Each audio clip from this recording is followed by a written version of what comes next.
And also we try to suggest to have some building where we are not that busy, because Buddhism is something that to us, Buddhism is not something that we are praying abroad. It's actually want to find a place where we can actually talk to yourself. So the building shouldn't be too disturbing, shouldn't be too so complicated until it distracts our mind.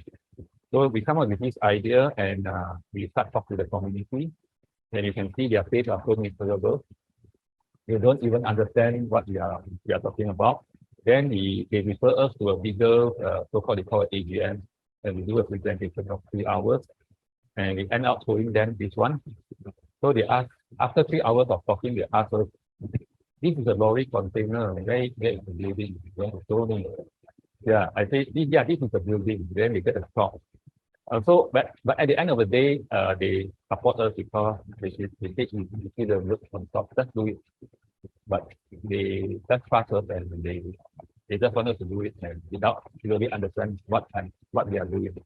So end up, this is a completed building completed about 10 years ago.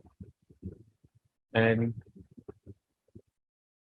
this is some of the second schemes that we have, and we try to carve the shadow into the building, and the shadow overlapping with some of the very simple floor patterns to suggest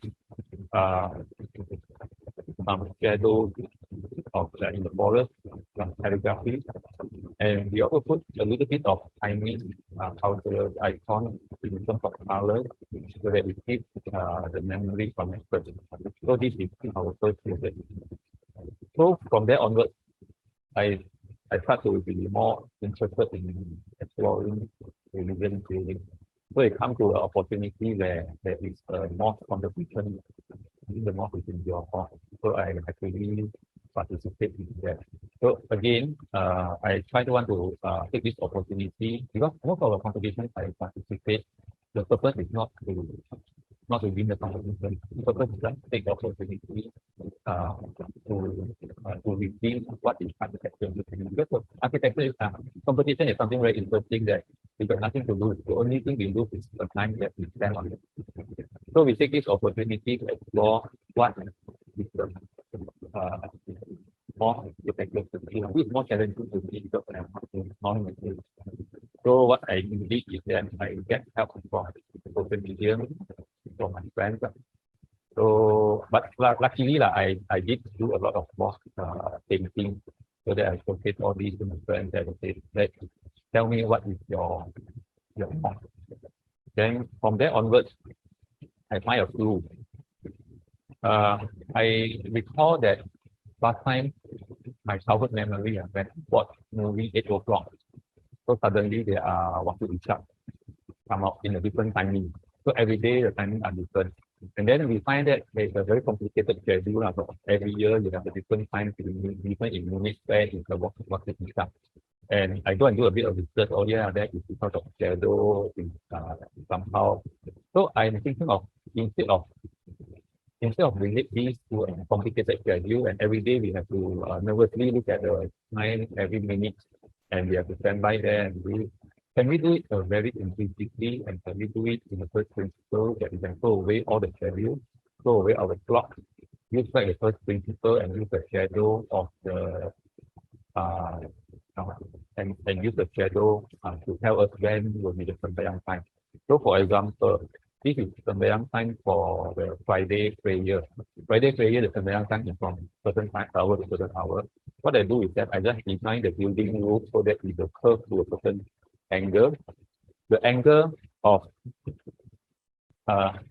left to right tell us the time, but the angle from front to back will tell us the date, because the sun will move from here to here. So the whole building, I try to imagine the whole building as a giant sundial. Where you come in, the sun angle will suggest to you when will be the sembahyang time. So by doing that, you doesn't need to have your watch. You just look at the sun angle, then you just look at the sun angle, then the sun will suggest to you this will be the starting of the sembahyang time, and this will be the end of your sembahyang time. So this will be this building will create a direct connectivity to the universe.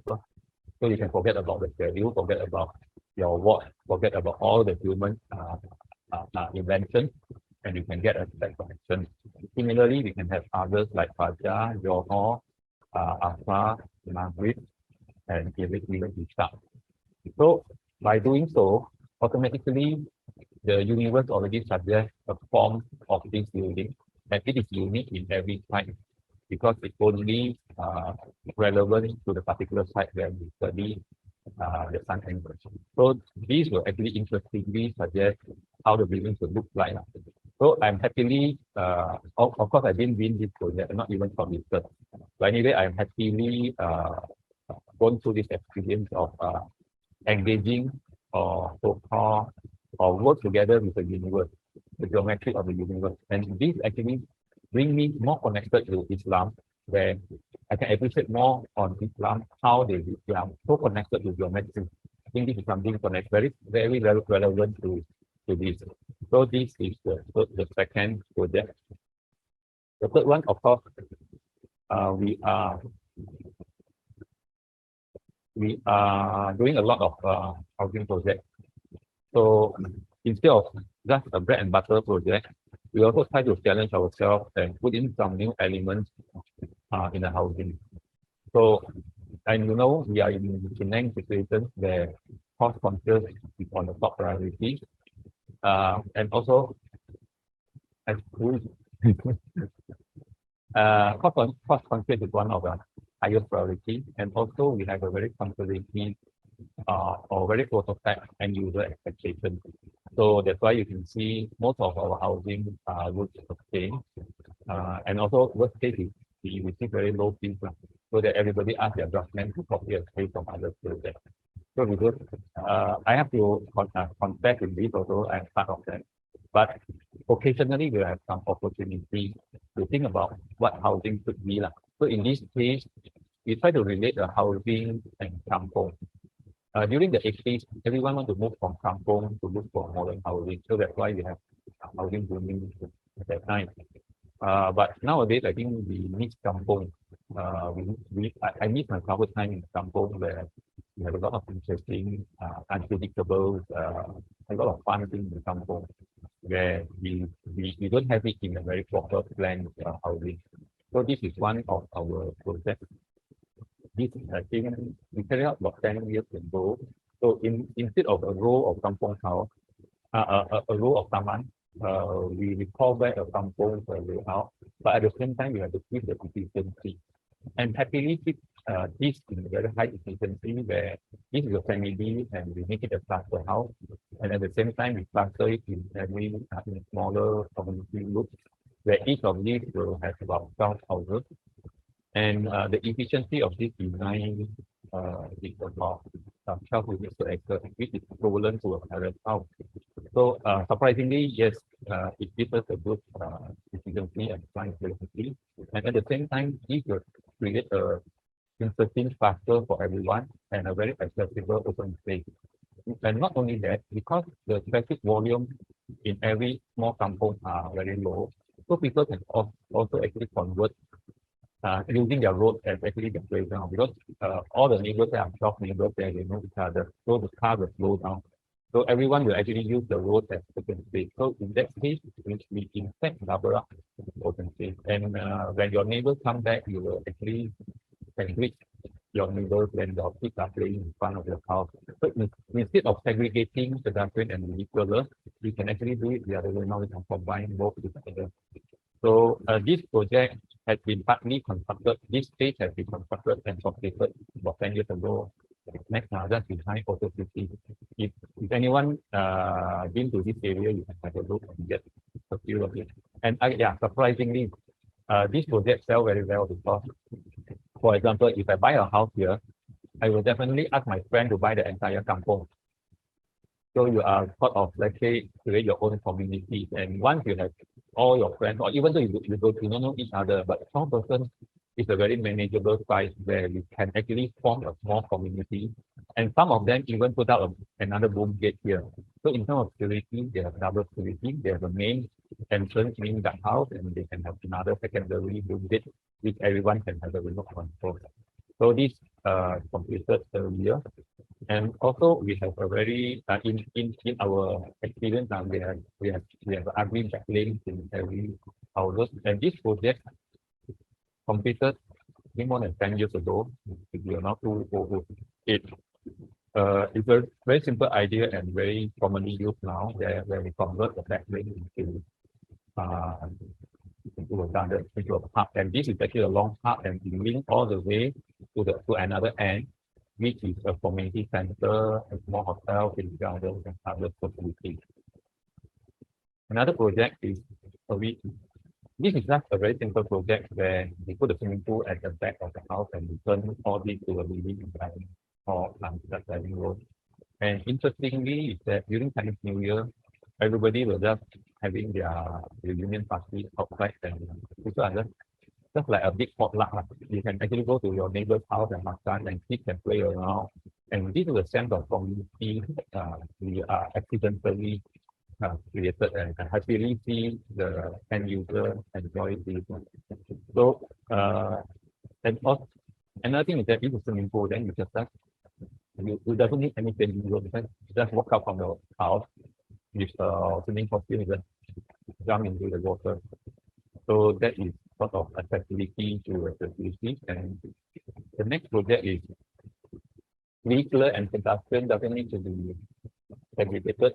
And in this case, we try to combine it together. So when the car slow down, we as slow as pedestrian actually we can communicate to each other.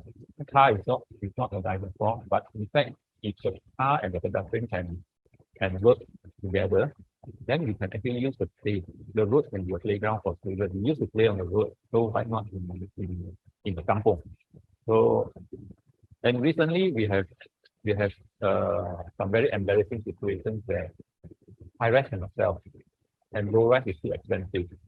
So what is the in between? So what we do in two projects is a low rise high density. So we try to think a way of, other than townhouses, we try to think a way of stack houses on top of each other. This occasionally, this house is actually next to accident. Not actually, this house is actually next to Jefferson, and the rent is just next to a first class, where it's very expensive. It's about 800 per square foot. There's no way for us to build landed houses. But if we next to Jefferson, also there's no way for us to build a high rise. So this is the situation. We actually make the calculation correct, like where the client will launch this project first quarter next year.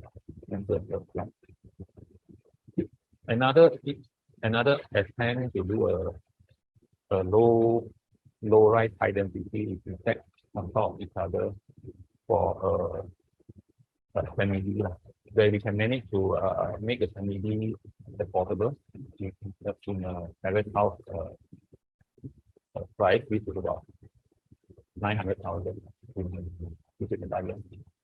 So this is the reason, because the land cost there is not fixed to at this moment for 150 ringgit. So as long as the land cost is higher than 80 ringgit in Thailand, the landed property is not considered anymore. But unfortunately, high rise is not workable at this moment. So this is the solution that we have. By doing so, we can also have a better facility because we are higher density in a smaller piece of land. So this will have a economy of scale for simple facilities. Okay, we can see the process and the first result. Sometimes when we participate in a competition, our purpose is not to win the competition. In this case, we participate in one of the Road market competition, I think many years ago. We decided to make this as an opportunity to just for us to explore architecture. So in fact, we focus 99% of our efforts on the process. I do this because my house at that time is at the Road. Road is just about my walking distance to the market, and this market is actually a very familiar market to us and my colleagues. Some of my colleagues' mother are selling wine over there, and we know each other. So we take this opportunity to sort of walk into our community, and we do organize some exhibitions. It's very simple. How to kickstart the conversation? Shall we do a survey?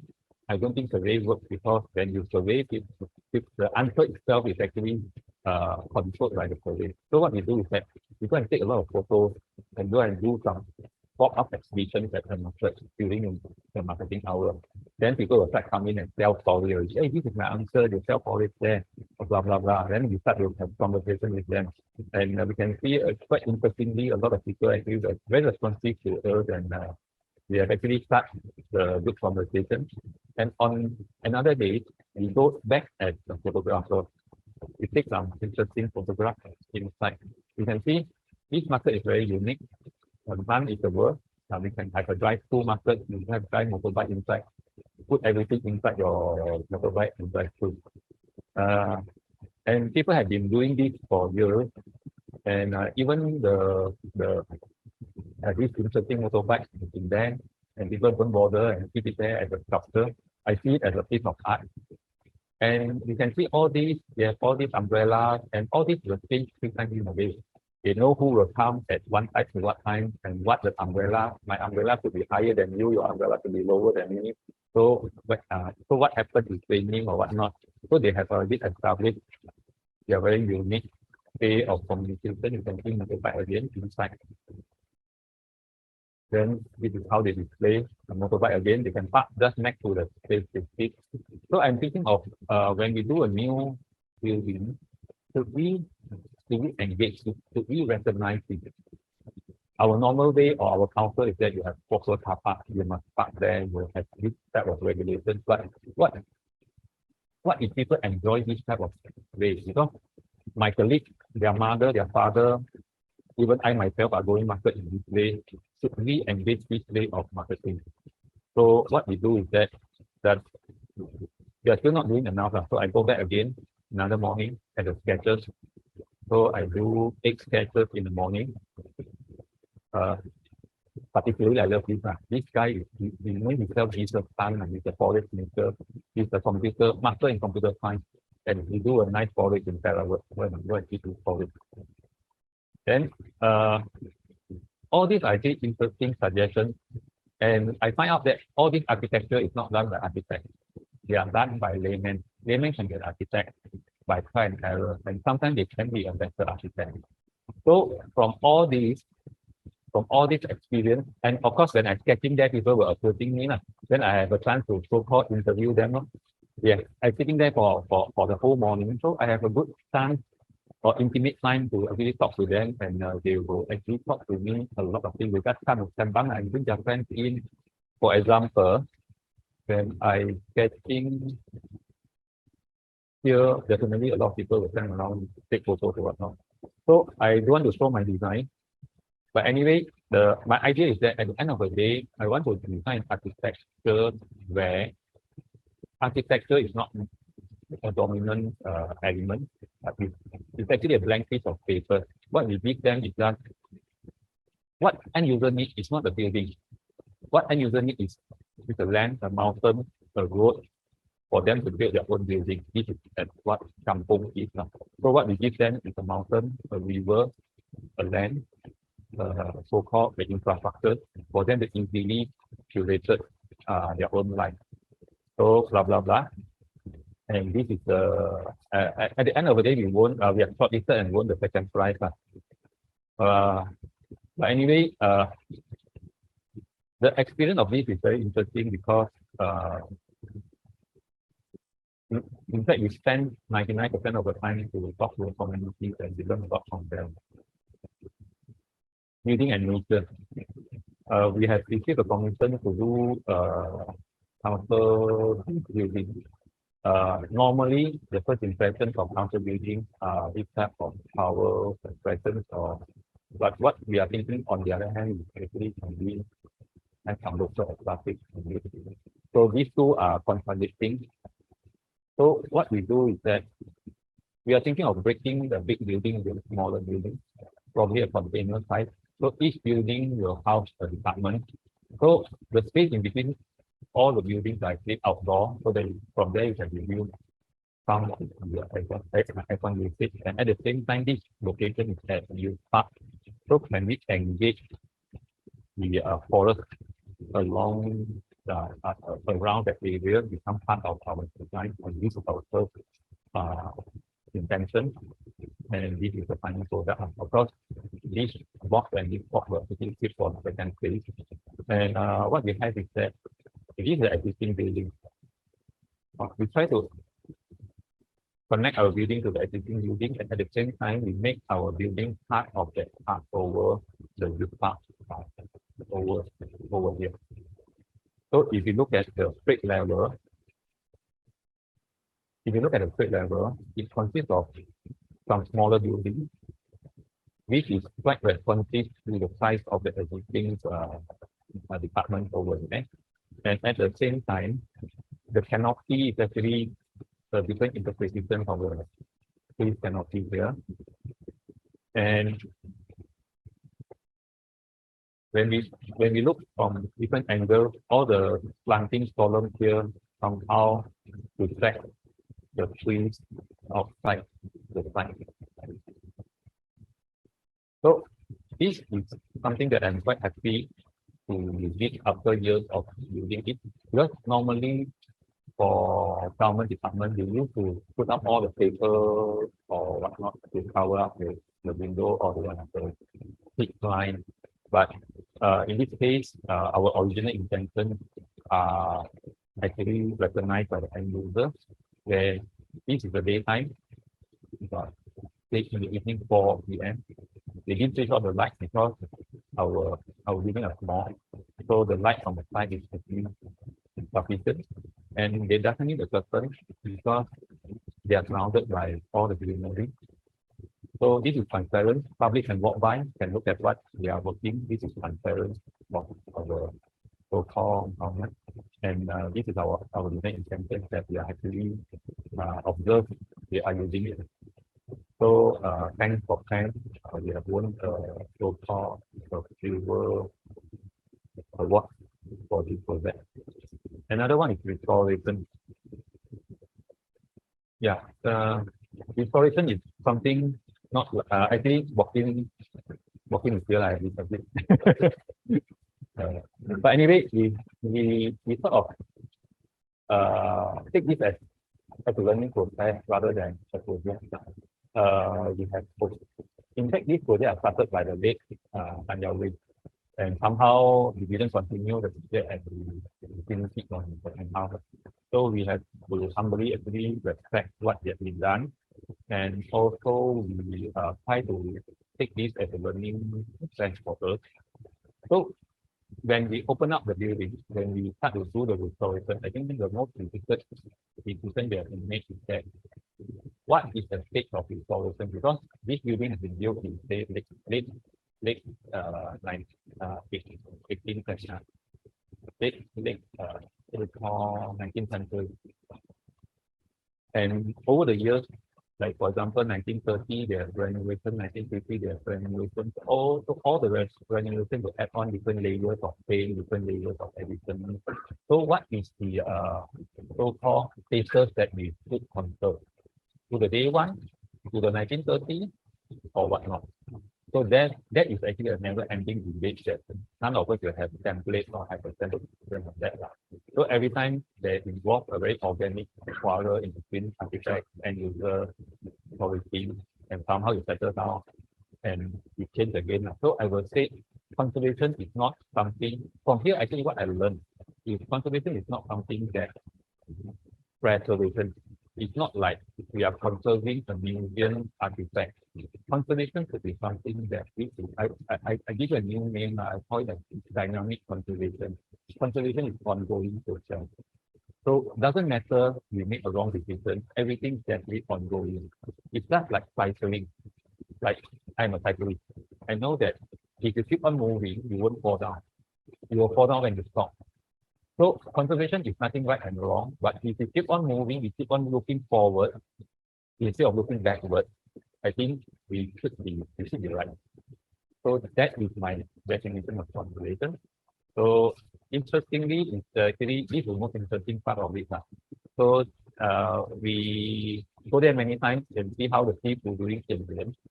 instead of conserving a heritage building, I will find that these people themselves is the heritage. They are all the craftsmen from China. The guy white shirt is from Wenxi, he's from China. He do a lot of restoration. I think many of us know him and know him very well. We learn a lot. We enjoy seeing them, like the left-hand corner, that's using the color bowl and art and paint, and you can do everything. A lot of mural or a lot of sculpture, you can using sculpture. It doesn't need to do research because all these are in their mind. And it doesn't need to use AutoCAD or SketchUp. We can do it, do the stucco, do the form, everything fine. Because, and we can also so-called complete the missing puzzle is what their memory is in China. So that is interesting part. And to us, the building is not the building itself. I think the building is to fill up with activity. So this is what we curated. We bring I bring my kids there, our colleagues there, to enjoy the building.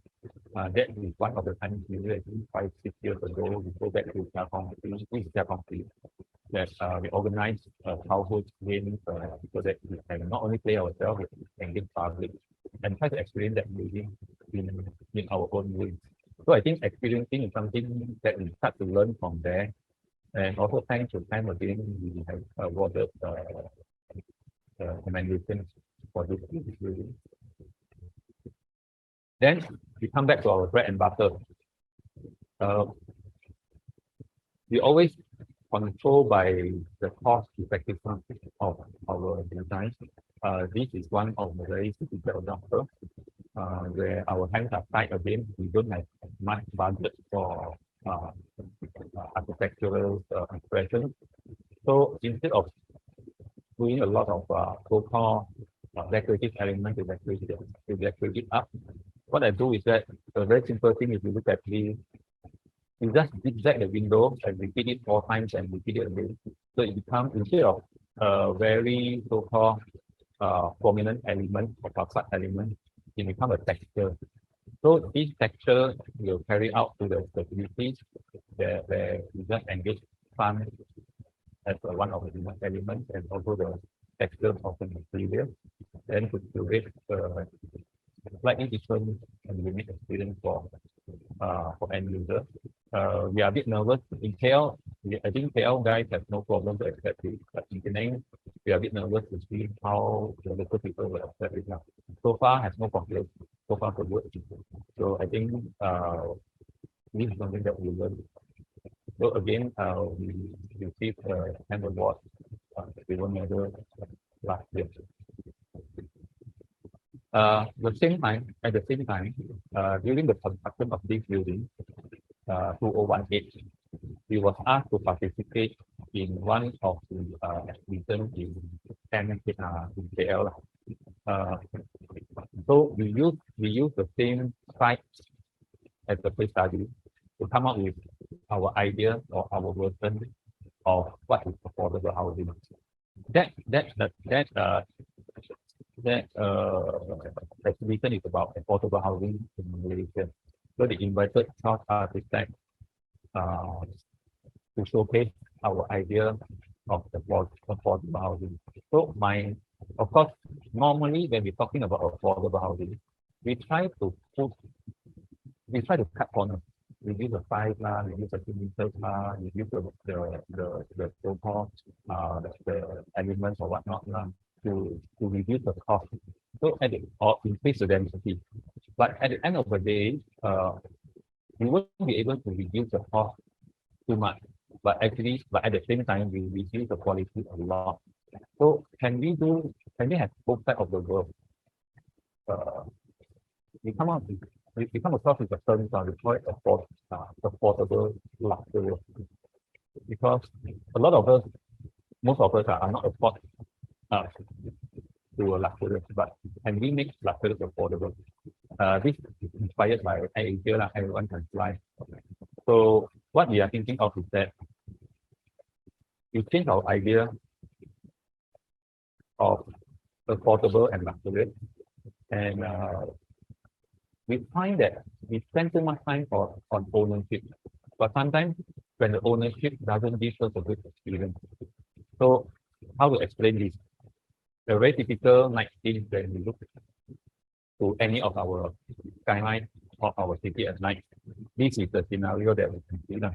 When the light is on, means that the space are used.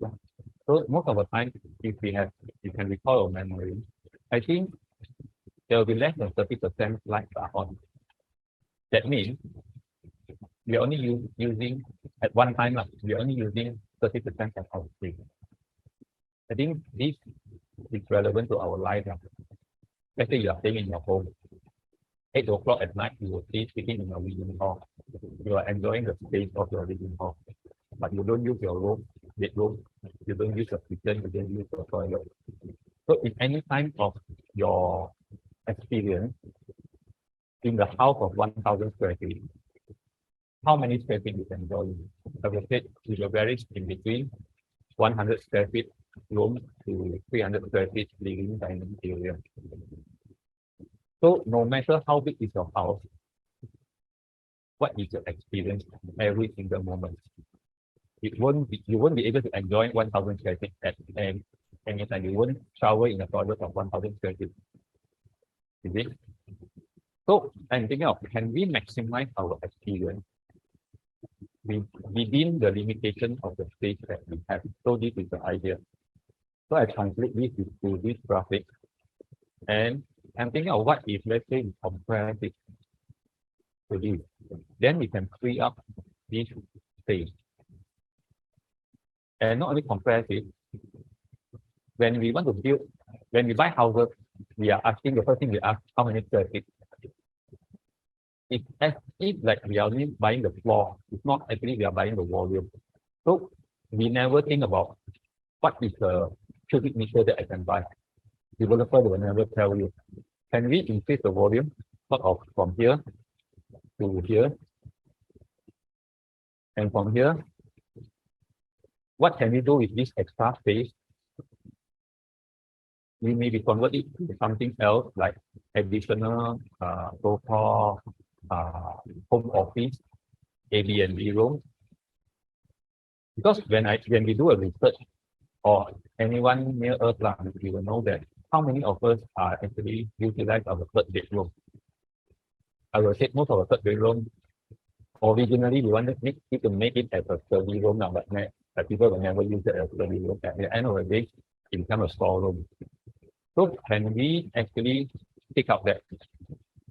Then only we rent it as and when it's necessary. So this is how it works. So we come up with the idea of the developer or the architect are just giving you a blank piece of land, a house, like you're buying a shop lot. But at the same time, give you a set of Lego, which is the furniture. And the Lego is actually 2 by 2 in module, so that they can fit well into the floor tiles, which is also 2 by 2, it's already suggested to you. And the floor design, you have no cut tiles. You will have correctly fit in all the tiles. So that from there you can save 5% to 10% of the tile wastage. And at the same time, you can fit our furniture nicely without any gap into a different usage. So we can actually, in this case, the end user will become an architect. And they can also always experimenting, and they can become a contractor. They just need to buy those Lego and experiment it themselves. Let's say your parents want to visit you next morning. What you need to do is just to move a bit of boxes so that you can have a room for your parents. And what if, let's say, your kids are leaving you for study, so they doesn't need their room anymore. So can you convert their room to be part of your space? So by doing so, even though you have a house of 700 square feet, by increase the volume of from 10 feet to 15 feet, let's say, you will enjoying a similar volume as you are buying a 1,000 square feet house. But at the same time, when let's say you doesn't need so many rooms, you can convert some of the rooms to your living space, and you can enjoy a bigger area at every single moment. For example, if you are in a 1,000 square feet house, the biggest space you can enjoy is 300 square feet. But maybe with this module, the biggest space you can enjoy is 400 cubic meters, something like that. So if you are thinking of idea of volume, and flexibility, then this will be part of the solution of affordable housing. And the affordability is not only about the price of the house, but the cost of moving, the cost of renovation should be part of the affordability. So if you allow people to be able to to change their house from time to time, to tailor-make their living environment, this will reduce the cost, and at the same time, this will also reduce the chances of them to move from one house to another house, which will cost them another home. So if you think of affordability in this extent, you may be able to actually help them to save a lot of unnecessary hassle. Then art and play. Accidentally, we come across project. This is not a building, where we were asked to do very simple project to do curate some art activities. This is actually, we have to talk about this. Why we come across this project over a coffee talk with Ernest Sackerbeck during 2009. We started the first mural, different brothers and nicknamed famous mural. Unfortunately, the story is like this. I think very interesting. At that time, he is nobody in Penang. He's a Lithuanian. He's nobody in Penang.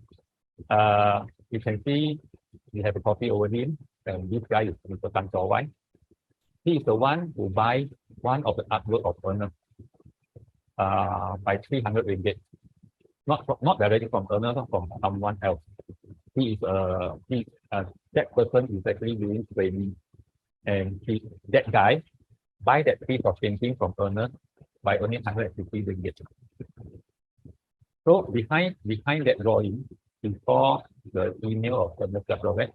Then we contacted him. Hey, Ernest, are you interested to do a mural? Because at that time, during 2009, after we listed, I think before 2009 listed already, and so heritage, and we had the first shop house that we were curated by Joe Phillips, and they have a budget to do a mural. So of course, Ernest said, yes, I want to. So that is why this first mural come in the picture. But if you follow the Instagram, there's a big hoo-ha there. The coffee shop next to it was dismantled by the government, and at that time, Ernest was very regret. That was about 3-4 years ago. Ernest was very regret. Like I said, the first whether this mural do good things in Penang or not, because we all of us also very regret, because Penang suddenly become very famous and tourists come into the city, and none of us would like to stay in the city. The city is no more suitable, it's not livable anymore. So we are thinking of moving this art from the city to outside the city. So we come up with the idea of why not we just doing a movable container where we can move art from one place to another. And interestingly, this gives us the opportunity to experiment how the art can actually responsive or interactive with the environment. We have actually at that time we are given 5 sites, 3 in Ireland and 2 in mainland. The one I find that most interesting, or most not interesting at the first place, is this one in Balik Pulau, because it's in the middle of nowhere of Peripheral, and this one nobody will go one. And this one is in Supporting Drive, I think, and another one is in Kompa. I think that one should be very popular. But at the end of the day, it goes the other way around. And I learned something from there, because I find that location is no more important than the social media is so important. Because the social media frontage are more important than the road frontage. People will all the way find Penang are too small. Anywhere in the Penang you can go, it's accessible within 45 minutes. And people like to experience things very differently. And unfortunately, the one in Komta and the one in Supporting Drive, people will just ignore it. So I learned from there is that people are actually looking for experience. And what contributes to the experience? I think the interaction in between the object and the environment are part of it. It's not so much on the art or not so much on the installation. So actually, it's actually a whole package. The experience is something very immersive. It's not only visual, but it can be the process for the journey you go there, you can really, you can make your mind or your soul really to accept that interesting experience. So this is something that experimental, and from there onwards, you keep on moving the container from one place to another. For example, the one in Batu Kawan already moved into this design village. The Komta one also moved to design village, and another one moved to EDC, something like that. So when they move, they also change their ecosystem as well as their DNA. So they will have receive a different response from the end user. Nice. Recreation and creativity. And quite lucky to have the opportunity to design one interesting project for the famous voice artist, Peter Liu, in Penang. Peter Liu is this hometown is from Perak, and I'm an art lover. So as an art community, we always hope that Peter Liu, this type of international artists will make Penang as their baseline. So we try ourselves to accommodate him or to help him to actually set up his place. So he come across buy a piece of land in Balik Pulau. So this is a piece of land, and when you drive up to this platform, you will see this beautiful view. And he said, "You want me to do this? I want to do a bungalow on top." So I said, "No, when you do this, you will spoil this." So then he said, "Of course, as an artist, you can respect my suggestion and give me an opportunity to suggest." So, but before I go into detail, I would like to show some of his painting. Because his painting, every one of these painting work six figures. And I love his painting. Some of these are actually about Balik Pulau. And the site is on the slope. Then this is how it looks. You can see Sumatra when the weather is good. The elevation is about 200 meters. And this is what we want, and this is what I gave him, nothing.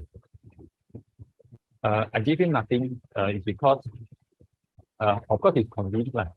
It's very simple. I talked with him on artist point of view. I said, if you're an artist, you don't want people to give you a canvas, this is already full. What you need is just a blank canvas, because you are creative enough to put content into it. So I think your piece of land is good enough. So you should allow your end user, which you want to make this place as an artist retreat. Once in a year, we will actually call this artist friend from all the international artist friends to come here for art retreat for a month or whatnot. Then they will do their art retreat there. So this is a blank canvas that I give it to them. But of course, blank canvas we still need to have space. So where the space goes? The space is actually go below the slope. So when you see from the approaching view, it's just the extended of the black land. But on the other side of the slope, we actually have a sunken space where you can house a courtyard. Even though the internal design is all so-called a blank space, where you have a very minimum blockage to the view, so they can be more engaged to the surroundings, and most importantly, to enjoy the beautiful sunset. So the idea of blank canvas has been adopted, and we are looking forward for this project to realize. Yeah, this is another one, development and conservation. Quite a controversial project. I've given an opportunity to work together with in this Penang South Island project, and we are quite. This is actually the so-called the baseline given by the organizer, and we are quite lucky that we have chance to work together with MBRDB in Rotterdam. as one of the finalists of this project. When we take up this offer, I'm a bit nervous and not sure whether I want to participate or not, because I know many of my friends are doing this project, including some of my friends in and NGOs. But on the other hand, we just want to, on the other hand, we wish to take this opportunity, to tap into this opportunity to work together with some of famous architects like MBRDD. So, but of course, at the end of the day, we participate in this project because to me, I find that even though I win, even though we won, we win this project, it's actually a long journey. The most important is to participate. Even right or wrong, I think it's not important because the experience and the journey are more important. So to me, I just want to take it as an opportunity to understand the thing. I have no problem even I make a wrong mistake because we as alone as an architect, we won't be able to make a big decision in this big project. We are just a small element within it. So we try to convince myself or whatever it is. But the most importantly is that I have a chance to meet my idol, Rima, in Rotterdam in office. Unfortunately, it's only 10 minutes. And at that time, he gave me he just showed me a sketcher. He come to me. We never meet each other, but he know me already. Some of the Zoom meeting before that. Then he gave me some sketches of some smaller islands. Instead of 3 islands, our proposal is 26 smaller islands. What do you think? No, so many islands. Cost expensive erosion whatever reason I tell him Then we stop for 5 seconds. Then the next word is throw it to me. And there's the last word is throw it to me. Then after that, he never talk to me already. How to make it work? Then he walk off already. Then all of us are sitting here with all the Marsale, some experts from Milan, some experts from Germany, and some from Amsterdam. We just don't know what to do. But at the end of the day, we still have to deliver. So, but anyway, in the process of deliver this statement, this so-called 26 islands, at that time, what is in his mind is not 26, it's 1,000 islands. We try to make it work, but in the process of working, it's actually we convince ourselves. But before we convince ourselves, we really need to convince ourselves before we kickstart that workshop. That is a workshop. In fact, that workshop, they asked me, it means it doesn't need to come up so expensive because our prize money is only 500,000 ringgit. It seems a lot now, but actually what we spend in this project, the whole thing is 500,000 euros. Because MBRDD themselves allocate one studio, they work it for 2 months, almost 2 times for that project. One studio means about, one studio is equivalent to our one office, which is about 20 people of Marsale. So I think the cost is very high. And other than that, we have other experts like they are traffic consultants from Milan, the marine consultants from Amsterdam, and many others. They are all very costly. So the cost of is already 500,000 euros. So he asked me, you doesn't need to come, but I said, no problem. I can go with my own cost because my purpose is want to work together with them and see what is our level of communication that we can have with them through this project. So that is to me again, this competition is not so much on the end result. Actually, it's a learning, it's a program of architectural learning.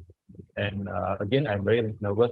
And during this meeting, interestingly, all the meeting room is very vibrant color.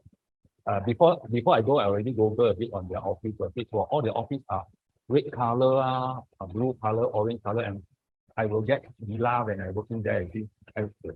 Within the 8 hours, you look at the same color. When you come out, you will be sort of color blind. But I think that is the experience, and that is how the Dutch people are daring enough to experiment the architecture. Okay, so that morning, the first morning we had the workshop, the first thing we asked ourselves like, shall we take out this job? I said, wow, I already spent 2 days flying about 24 hours to Rotterdam. You only discuss about this, shall we take out this job? But at the end of the day, sort of, we have to convince it because we know we have to take up this job, we are there already. We just want to find reason to convince ourselves. So everybody has their own reason, no? And my reason is because I can't tell them whatever technical knowledge because they are no more than me. I can't tell them in terms of design, but I can tell them some sentimental feel as a Malaysian. So my idea is that I tell a story of a kampong house. When you are kampong, when you are in a kampong, your family will grow. When your family grow, your kids want to extend a room. Father take a coverage. Each Penang Island is so unique. You have to conserve this house. We cannot. Then so what the kids do? They will say so Papa, so sorry, I have to move from this house and to move to Kuala Lumpur or to somewhere else. So they have to move out because they have no opportunity, no space. Similar thing is in Penang. Actually, we are not so much of increase of population in Penang, but I think I'm quite concerned with the Penang 2030 projections of we need to increase our population in order to capture so-called the global development, especially in electronics and industrial. So we need to increase our population from 1.8 million to 3.2 million in 2030. We're a bit concerned with that because all of us are facing the same problem where our population pattern are not big enough, not even able to support the LRT system. So we need to have that. So instead of allow our kids move out to KL, move out to somewhere to Singapore, can we retain them with something? So my idea is to use the free island, I call it island plus with F, will save island, so that we can bring all the development focused in this free island. We may do a little bit bad for the environment, but at least we can save Penang Hill, at least we can save some of the Batu Tinggi. So that is my idea. I don't know whether it works or not, but somehow at the end of the day, we still participate in this project. And another thing I learned is that when I go there, this is NVRDV office, the gray houses there, that is equivalent to our shop lot now. And you can see the surrounding is actually all the residential areas. And Rotterdam is very small. Rotterdam is like just now, 700 population. But the city footprint is even smaller. The city radius is about 2 kilometer radius. You can walk from one end to another end within 15 minutes. But so actually, I'm quite impressed with their office, and this will somehow inspired me a lot in the last project that I'm going to discuss later. Where each of these is one shop lot. One shop lot will actually have one studio, and they have about 8 studios in their office. And interestingly, this long table, where this is their dining table, we will have their lunch here. Then this is the long table, and you can see each of these are one studio. And they have this. You will see this element will repeat in my next project. And of course, I go there and as a sketcher also, I do whatever sketch I can have. At that time, it's winter 2019. And this is in fact, this is my last international travel before the pandemic. Okay, this is very interesting. This is their market hall. It's a market, but somehow this already become a landmark of Rotterdam. A market can be a landmark of the city. So the experience inside the building is quite interesting. This is like a cave light and with all the interesting mirrors. And this is another project by them, just completed. At that time when I was there, it still under construction. This is very interesting also because If you see this, actually this model is at that time. They have actually a mirror finish bowl like of building, and because of the mirror finish, they reflect the city. And when you walk on the street, you are like through the reflection, you are like seeing the area view of the city. And it's actually very connected. And at that time, the building is just almost completed with the perfect sliding up. I was there when I do this sketching.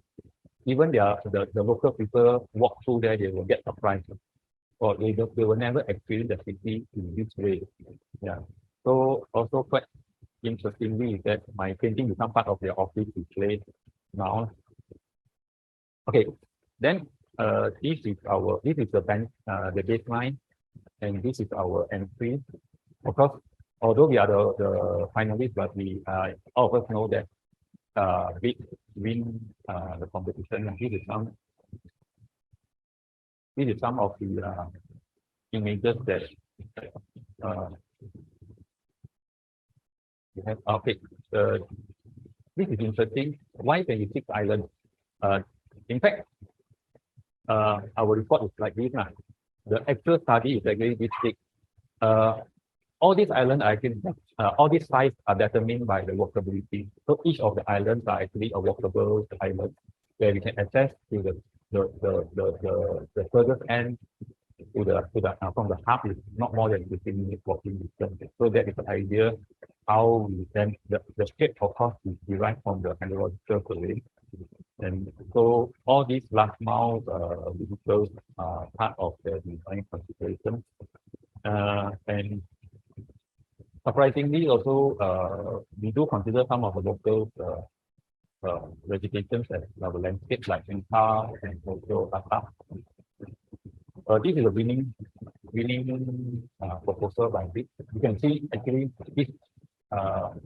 In fact, coincidentally, all the 5 finalists, at least 4 of them, we are sharing the same idea where we break the big island into smaller islands.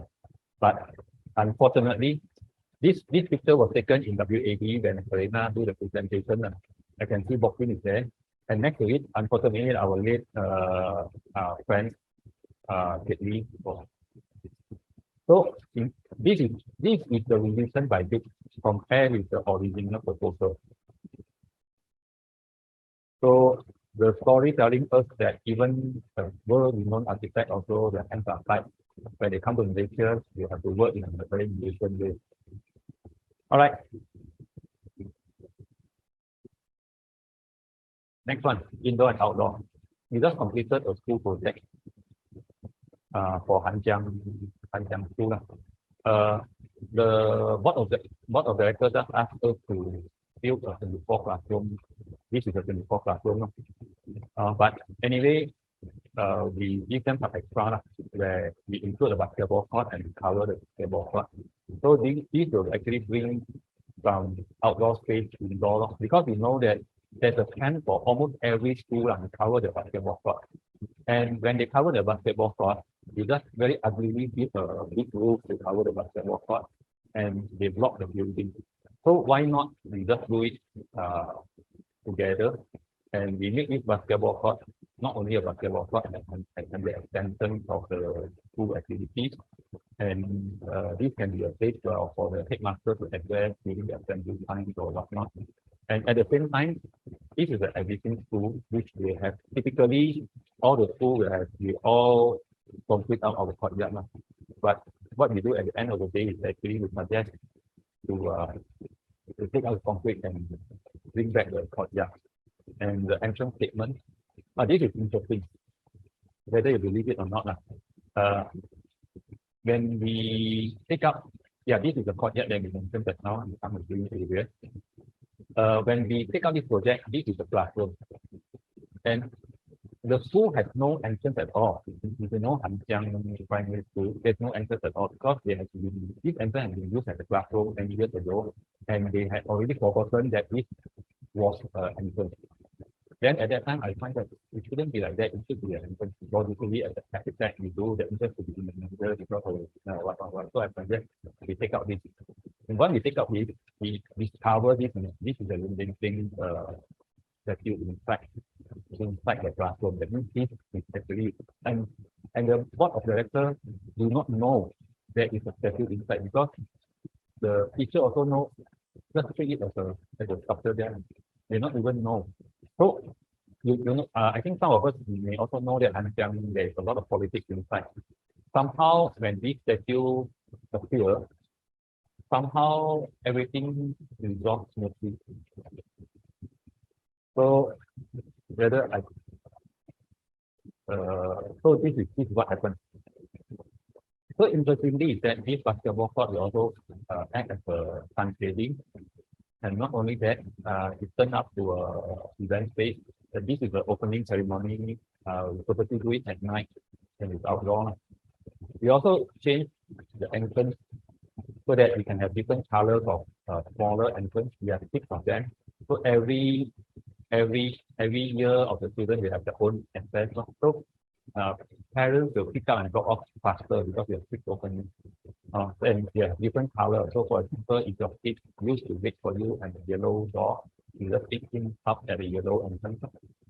So from there, we are given another bigger challenge on Hanxiang unit, we call it.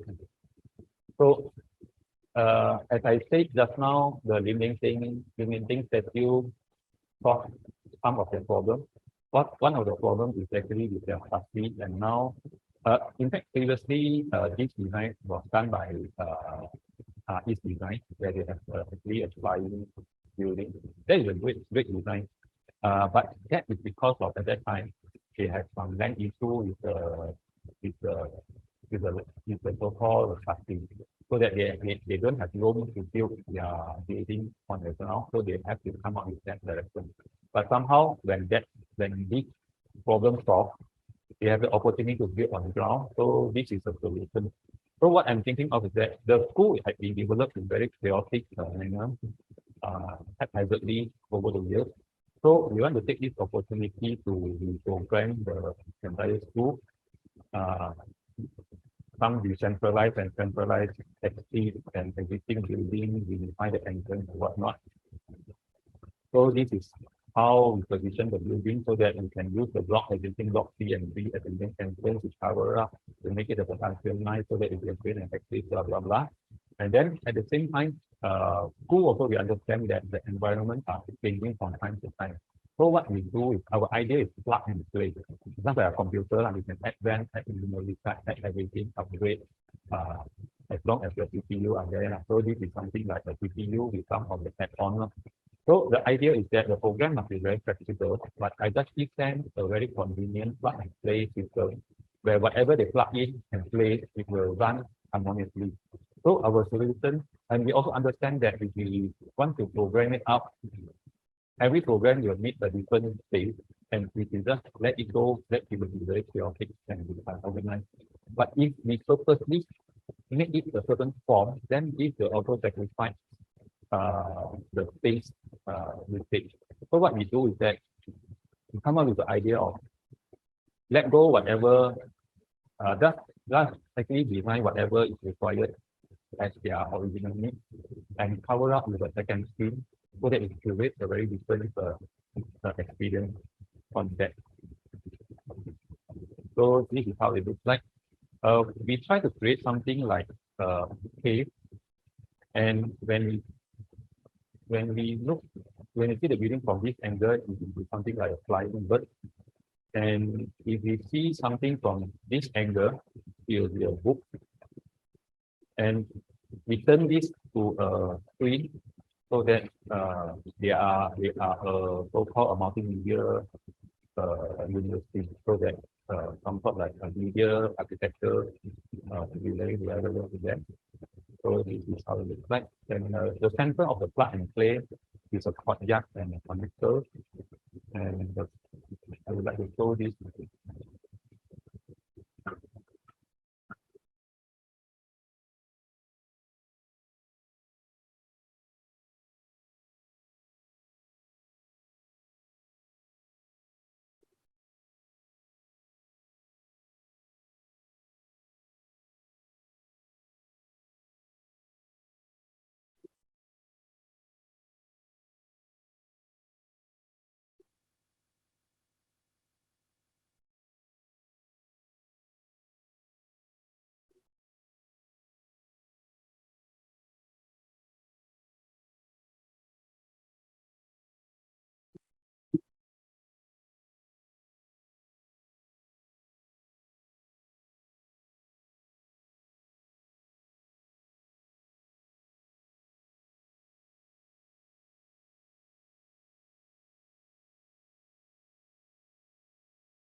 Okay, then from that school we move to another school. I this is actually another project that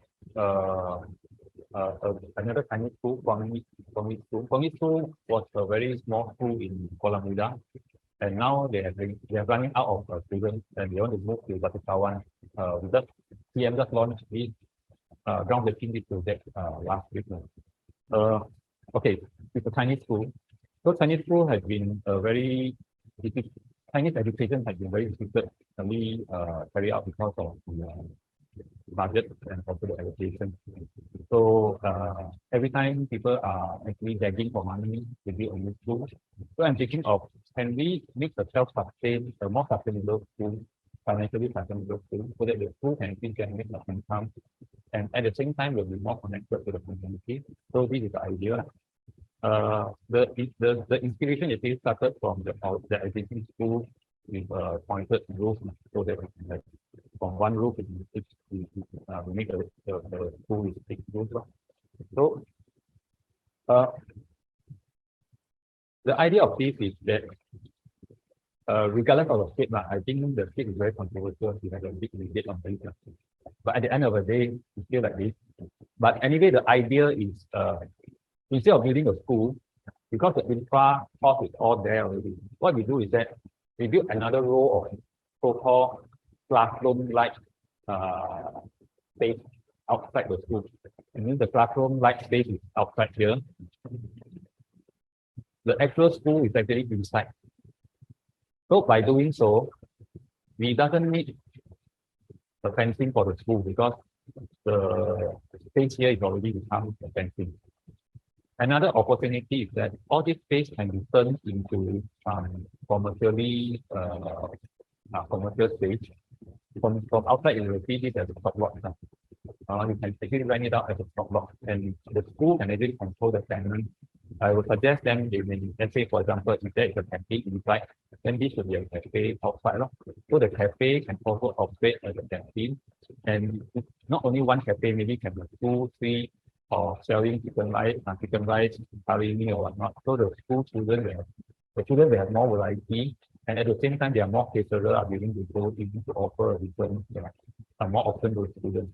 So at the same time, the school can actually collect the rental, so that rental can become either the maintenance cost or their future development cost. So, and at the same time, they may have others like so-called, Bermuda or whatever, so that they can be we can build a ecosystem together with the school and get connected to the surrounding. And because of the school is located in Batikkawan, there are a lot of corporates from big corporate companies. They have a CSR funding where they can use this funding to adopt some of the space to become their training space or their exhibition space or whatnot. So these will actually give the opportunity for the school to generate income, sustainable income, and when time comes, let's say 10 years later, they may have collected enough money to upgrade and maintain the new school. So that is the idea of this. So another video for this.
When the design of the school, we are not only help them to save money, at the same time, we also help them to find opportunity for people to do donation.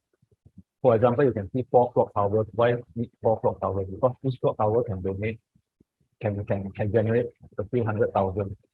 So it's such a way that it's in such a way that we create opportunity for them to make some money. The last 3 projects that I want to share is experience and time. This is Budang Cafe, where I shared this in year 2018 in second slide here about my idea about landscaping. We are talking about landscaping. Plant nature will create a good experience for us, but sometimes time also create a good experience for us. I'm very sick with this development. This is one of the many examples in Penang. This is in Sri Bahari Road, where very typically some developer very typically will renovate the building in a way that looks new. But to me, if I go to the street as an artist, I would prefer to draw the image as a left-hand side rather than the right-hand side. So this one, I think, in fact, I'm thinking of if I can have a chance to ask Dr. Bandra, is the right-hand side one a preferred city or left-hand side or something in between? Definitely it's not left-hand side, but I don't think it's the right-hand side as well, or something in between, because we have lost the character of the building, we have lost the storyline. What is most important to Penang? I don't think Penang is just a clean. I don't think Penang just needs a clean city, like Singapore or like Disneyland. But I think it should be more than just a cleaner city. So it should be a city with a lot of story. So I'm a bit lost because we have actually losing a lot of this type of building with character. So when it comes to this building, this is the first picture that I taken in the building. The warehouse has been abandoned for many years now. When we do the design, the inspiration is actually comes from the back lane next to it. This is the back lane immediately next to it. But now you won't see this already. Our council had already cleaned it up. So this is another question mark as well. Shall we clean up our? To me, I love this. This is very beautiful. And in fact, it inspired me of what we should design for that Udang Cafe. To me, I'm very lazy. I just copy whatever we have next to it into that building. So at the same time, we also salvage some of the material for this building material. So with the idea of on the back lane and the salvage material, we compose it together. Then this is the Udang Cafe.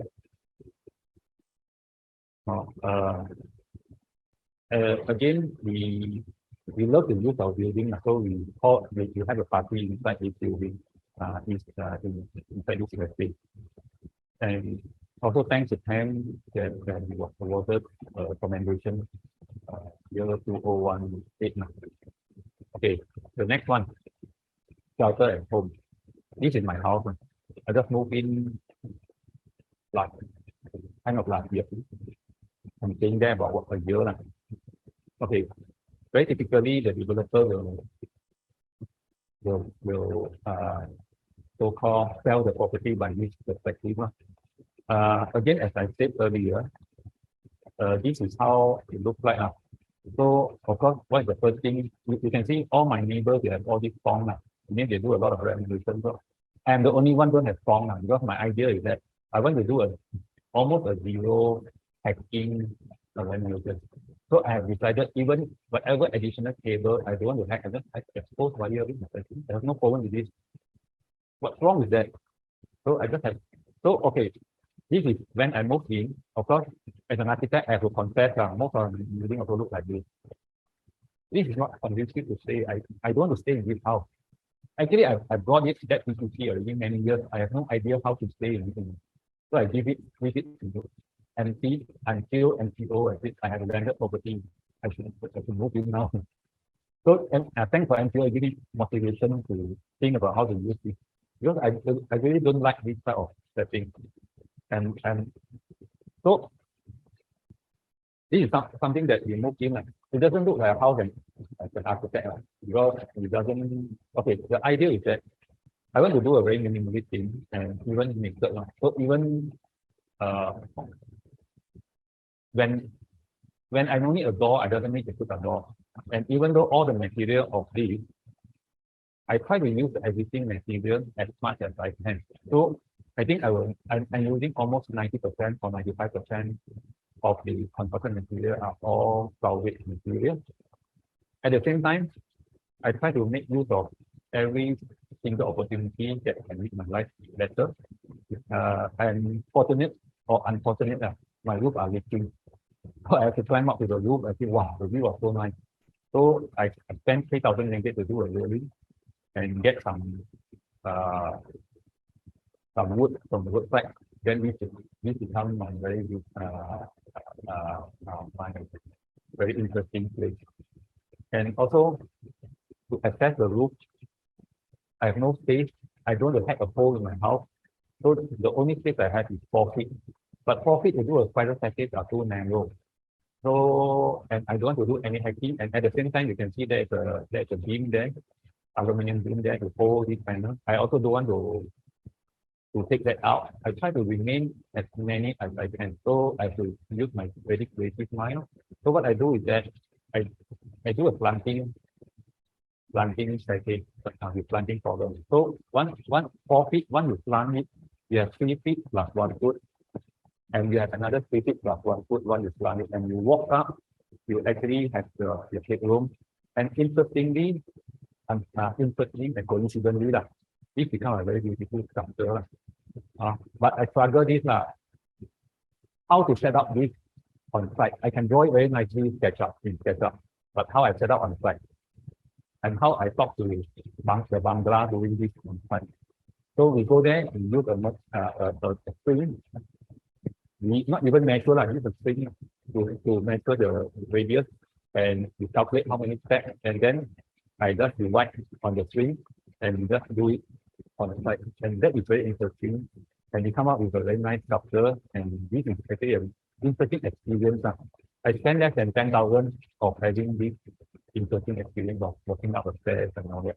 So I believe architecture is something that not only the end result, I think the process itself is very interesting.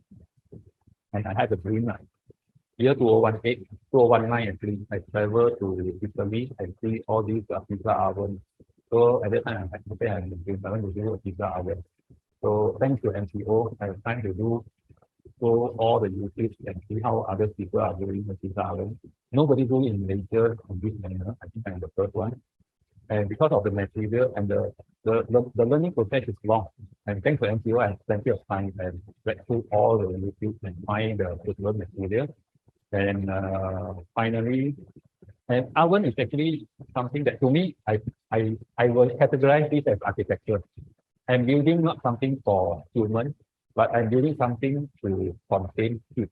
And why we need oven is because of we can heat up the brick.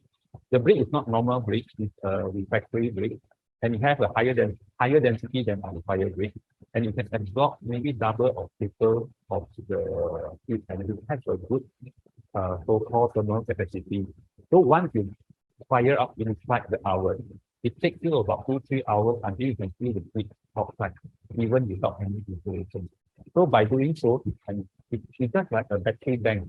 It's actually like a heat bank. You heat up the brick and let the brick radiate the heat back to the food.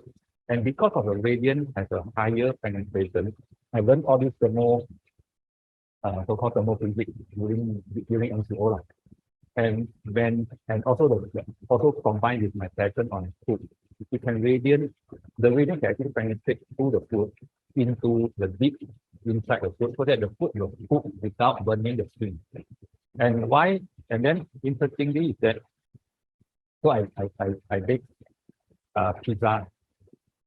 Normally people call this pizza oven. And why pizza need to cook in this? Because there's no way that we can cook a good pizza with our normal electric oven, because normal electric oven only can heat up to 250 degrees, where you may take 10 seconds, 10 minutes to cook a pizza.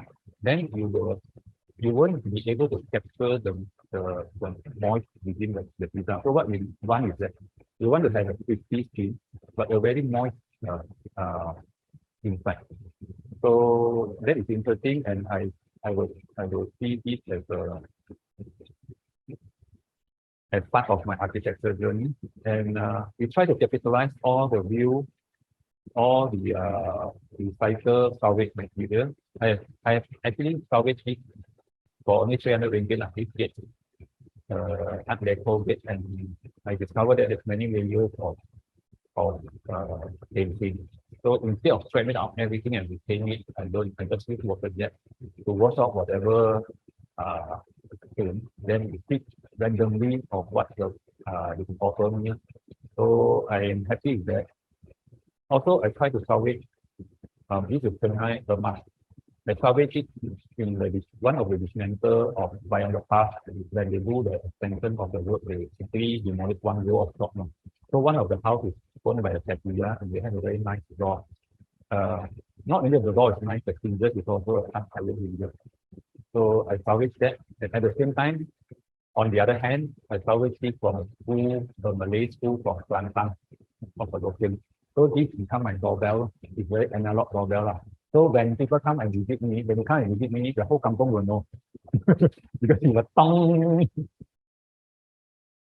And then I try to make this. I try to make my house more sustainable, so that instead of planting all the beautiful plants and just go crazy, and also this is not. Actually, the story of here is actually all these plants are given by friends. Like for example, this one is given by my landscape architect friend, architect, my landscape architect Hoa, and this is from other friends. This one is also friend. Okay, the last one. Shall we take a break or before we come back? Continue on. So I will take another 20 minutes to wrap up. Okay, the last one is community experiment. Okay, this is my office now. Currently, I just moved there 3 months. A lot of people ask me why I moved there, because I have been working very comfortably in Egypt, convenient, easy to park, then easy access to everywhere in May. And suddenly I make a decision to move to the city center where I have to suffer in transition, no parking, flooding, mosquito, cat, bat. I can go to Kontai, I can see a council office. Then this is where we are now. This is Gamma, and this is where our office is. I can walk to Kontai. Okay, the idea is that we have an idea of having of co-act.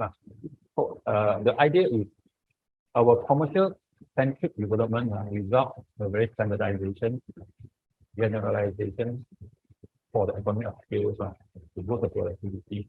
So, but this marginalize the creative environment, humanity, sustainability, and business. So, co-act is an idea where we want to make this area as a base for community experiment. Together, individual and group efforts to integrate a very unique art and culture ecosystem. To us, art and culture is not individual; it is an ecosystem, and this ecosystem deserves their very own DNA. But none of us know, and none of us have the right to define what is the DNA of the Penang ecosystem is. So what we do is that if we do not know what we do experiment. So the idea of community experiment is come from here, and the most importantly is that this experiment is not from bottom up or bottom down. It's not from top down. It's from bottom up. So this is we are quite fortunate during MCO. This piece of this is Chinbak Depot. So during MCO, this guy has been renting the space from the landlord for the last 40 years. So they have been operate as so-called recycle scrap material. During MCO, they have moved out, and we have an opportunity to so-called this is the existing conditions. So we have the opportunity to actually work together with Simba, come up with so-called an idea of the. Actually, originally, what they want to do is that they want to do something just to extend the space where they can rent it out to artists individually. But our opinion is that why not? Because at that time, also no artist can take out the space. And I say, why not we rent out the whole space from you? Then we curate it. We will move our office there, use our office operation to cover the rental. So at the same time, we don't have pressure to collect rental from the artist. So we can sort of incubate them to start up their studio or business over there. So that is the idea. So at that time, we start talking about, because to us, the most important thing is not the space, but the most important thing are the people behind. So at that time, for the last 4 or 5 years, we have been talking to many artists in Penang. They have built up all the relationships. And finally, we get support from Chief Minister as well. And also, the most importantly is the landowner, where we have a very good chemistry with them. He is also an art lover. In fact, I checked hands with him just over 2 meetings. I know he loves art, so I do some painting and give it to him. He's very happy. I know he loves coffee, so I do some nice coffee for him. So that's why we have a very good chemistry. So this is how it looks like before we move in. So at that time, I also thought, can I turn this junkyard to something that I can work inside? And by paying a rental of 13,000 a month. I asked myself, but of course we do it now. So in the process, we are also very lucky that we had salvaged some of the timber. This is part of the material that we salvage.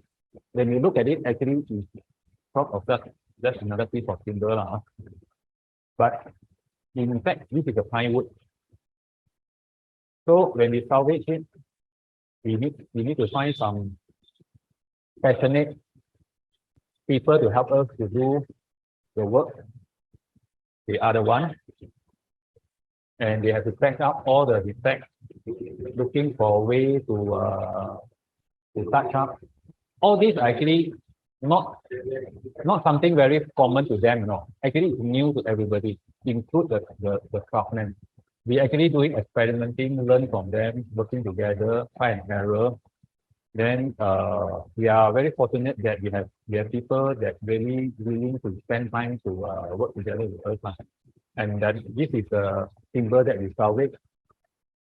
And this is how we convert it to our table. And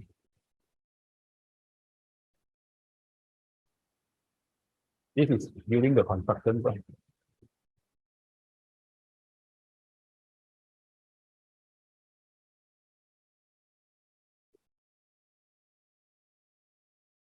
So in the process, we have 2 opportunities to salvage different timber. So this is the first one, where we actually salvage this from Cubo Park.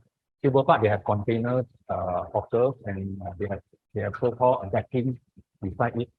So we turn it into this and into this table. And the leg, we suggest to do it very minimally by using rebar. This is Y20 rebar. On the other hand, we salvage all this timber. Again, this is also pine. This is a fallen pine, and it's used as a container racking timber. We salvage it from Burun. So all of this.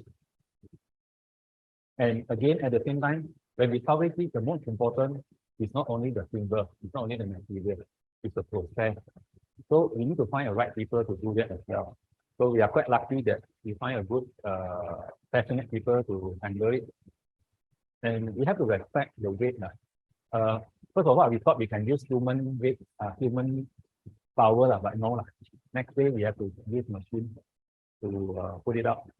So when we salvage all this timber, normally if this timber are salvaged, people will cut it to a slab.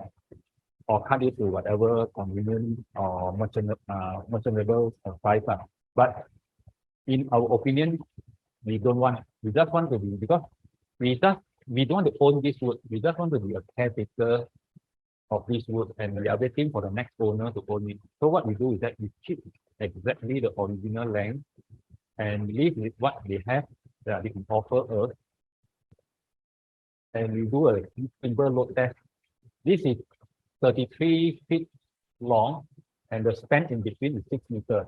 So I'm a bit worried whether this can stand, can stand the load, the self load or not. But the workers give me a comfort, they do a load test, human load test.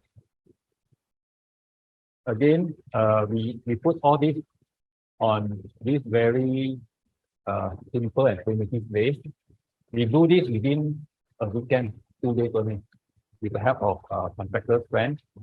And he is one of the boss, Mr. Gui, that handle this coverage.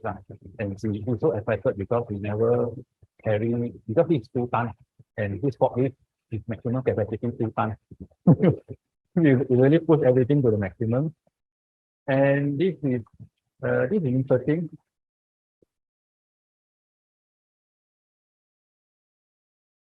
Anyway, we can't run. The story is actually, you can see the skylight here, and this is the sunlight by 8 o'clock, and this sunlight will actually go through this until 12 o'clock. So our building, our office itself doesn't need to see your clock, so this is sundown by watching the position. So everybody will have a spare 10 minutes of sun bath, so you can get your vitamin D over there. And this is our plan. This is how our plan is now. So the last chapter is that this is our process of constructing the office from a junkyard. And the last, I want to share a few slides of how we use the space. Today is about 100 days where we move into this office. And this is the painting that I completed last night, 10 o'clock last night. This actually tell the story of entire area. First of all, the location. This is the Himbas Depot. This is Georgetown, where you can just walk to the city. And this is a small hidden courtyard. Currently, it's actually surrounded by about at least 15 feet tall of metal cladding, which has been built for 40 or 50 years ago. So what we do is that we do and some minimal fit up inside. This is our office, we call it studio. This is the theater suite over here, and our meeting room is outside. We have ground floor meeting room and first floor meeting room. The reason we put it outside is because of we want to share the space with community. So after work and weekend, this is the community space, and we have a community library. They can use it for event space, and at the same time, this is a common area where everybody can use it as an exhibition, private kitchen, function, concert, and we have a lawn also for outdoor event activities. And on the other side of this, we have a few smaller shops where we can actually work together with passionate F&B and artists as their pop-up store. So if we go further, this is how it looks like. Some of the different space. Okay, then every different this is the first video that this is after about a few days, just a few days after we moved in. So this is the office working environment. We are experimenting how to plant the trees and still keep it grow in the aircon environment, and the trees are growing happily. Then this is some the wood you see here is all salvage, and you can also see the rattan pear at the back. You look at it, it's very nice, but we actually it's quite challenging to convince my colleague to sit on this chair. To be frank, it's not 100% comfortable. There is a learning process of doing that. And also we are trying about we try to work in the environment of open concept. I myself are sitting in one of these areas where it works because we have no secret. The only secret is when I make a lot of money, but I don't make enough money, so I have no secret. So we are very happy that the first day we moved in, we are able to actually invite a lot of so-called communities, and they are more to art and cultural communities. So from there onwards, we have a lot of activities coming on. So this is our first activities. I think this is the third day after we moved in. In fact, even before we moved in, we have a long list of activities queuing there already. This is actually a movie screening. She is the director, and she is the actor, and she is also a dancer from KL, Lo Su Qing. So, she's from Penang. Yeah. So this is the first activity. Then also we have some other sharing. Yeah, this is during our World Architecture Day, where some of you come to my office, and we are sharing a good time during that time. Thanks for pleasing me to come also. So at the same day, this is actually that day is the 3rd of October. So we have a series of activities. So all these are at the same day, from morning until end, until night. That night we have an interesting screening. The screening is by Hong Kee director, Jill Lee. He actually has a documentary which won the Golden Horse Award in Taiwan 2020 for the best documentary. So we are lucky to kidnap her from KL because she was in KL, and my friend met her in KL. He is also one of our collaborators now. Because I myself, I don't have enough connection to the community, but I have a lot of friends are willing to help her. So he is the one who brings her to our place. So we are blessed that we are able to work together with many others. Like both of them are very famous chefs. She is in Penang, Bao Zhi, and she is from KL. Yeah, just a bit of advertisement. Both of them are actually co-curate private dining in our place, which is on 30th of this month. So whoever interested can participate. Not cheap, about 220 per pack. And also we have also worked together with other artists to curate the Art and Wellness Festival. Sometimes we also go a bit politics during elections. YB Yobin was in our office to share and launch her book. At that time, the sharing is in Mandarin. Unfortunately, she wasn't appointed as minister. So at the same time, we also have other commercial activities. The commercial activity are very crucial. This is the launching of a Fuji camera, but we charge them 1,000 ringgit for usage. So it is very important to give us some income so that we can maintain our space. Because it will also cost us about 10,000 to maintain the space. Also during election at that night, yeah, this is a historical night. Mohideen announced that we won the election. That time was 4 a.m. in the morning. So our community are still there. Another advertisement. Tomorrow there's a World Cup. You will watch World Cup there. Whoever are interested will join us. Yeah. So this is the audience. Also, we also have opportunity to invite Dr. Lai Chen from Singapore. He's the one who wrote the data interview with our architect Ang Sing Jong. He was in our office. Walking was there last 2 weeks ago. Then also we invited some singer. This is a veteran singer. So Zhang Shengke and Zhou Jinliang to our office, not only for concert but also for sharing about the music in Malaysia. And we have also other sharing activities here. And not only sharing, musicians also come to our place try out the area, to try out, because you can see there's no audience. You just want to come and play.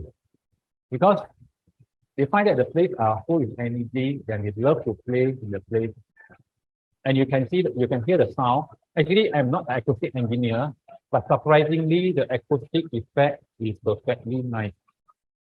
To her, she actually tried every single corner of our place, and we find that the best place of having music is here. I think due to two reasons. One is the corrugated, and secondly is actually our pine wood absorb the sound. And you can see the sound is very clear. We have no acoustic treatment at all at this area, and all are hard elements. So whatever expensive acoustic solution, it might be bullshit to us. Not only her, another Chinese musician come to our place for opera.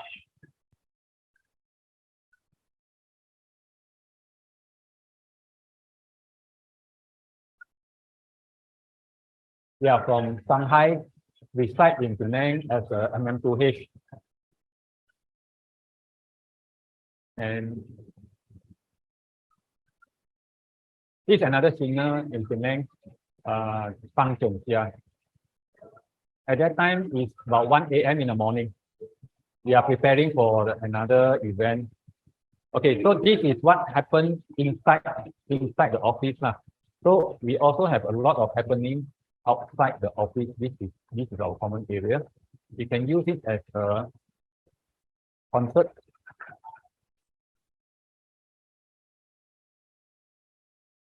This is Abu Dhabi, one of a very famous musician in Penang. And then they are another group from KL.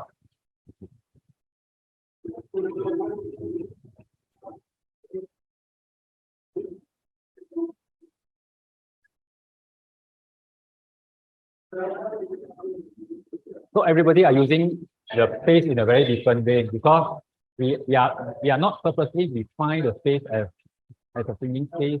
So they have to accommodate or use it very creatively. So again, they play in a different instrument as well as different environment. You can hear the sound is totally different here from the one inside the room. Then, not only music, you can turn into a book exhibition as well.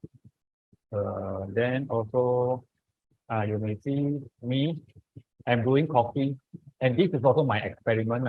To brew coffee for friends is normal, but to brew coffee for strangers, and I collect 30 ringgit per person, is something challenging to me. So this is actually my experiment as well.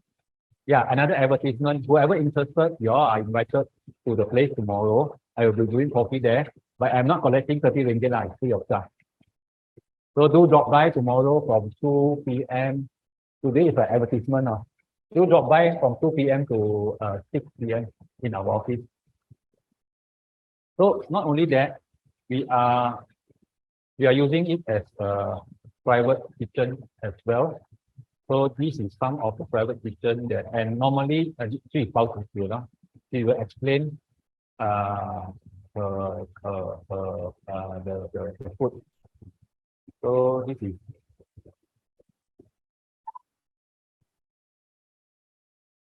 So normally we will pair our private dining with music.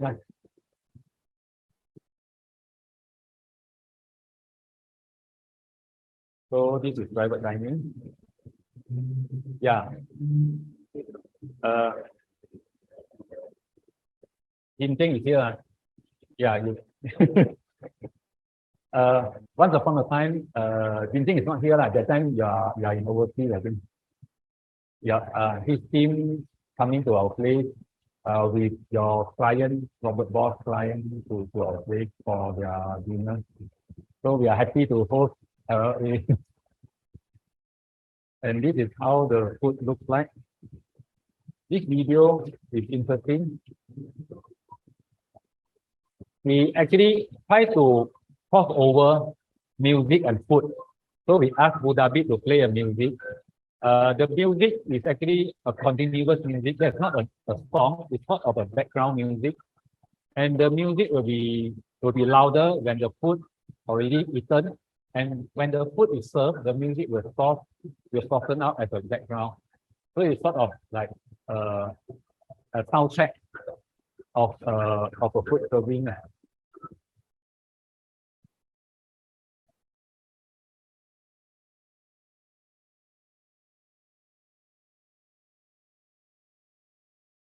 So we try to curate a different experience of dining where we want it to be more immersive of different senses. Or even though you're makan, your ear is still busy of nice music. And you can see at the background there are art display. In fact, at that time, we are actually curating art and wellness activities where we would like to have a different senses of art. For example, visual art, eating, music, even incense, tea making in one activity. So that is an experiment that we try to work on. So that is all we call it a crossover of different way of art. You may find some familiar space here. Space here. Okay. So the long table will also use, the table is not a table, the table will use as a stage.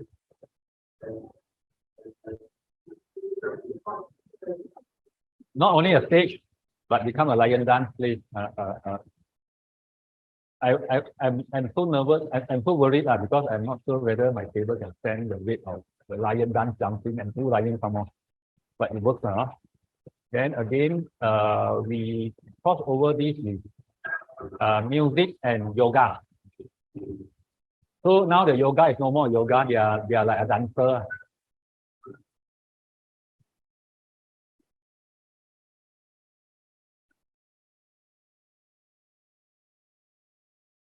And we also open up this space for community. They are MM2H, a Bakale from German, and he's team from Japan. They will never perform in front of public because they always shop Pendiri on their own room only. So this is their first opportunity to have their performance to public. So we are glad to host their first Virgin experience. And then not only them, we were also invited some interesting guests.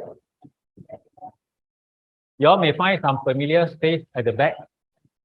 You can see who is playing the keyboard.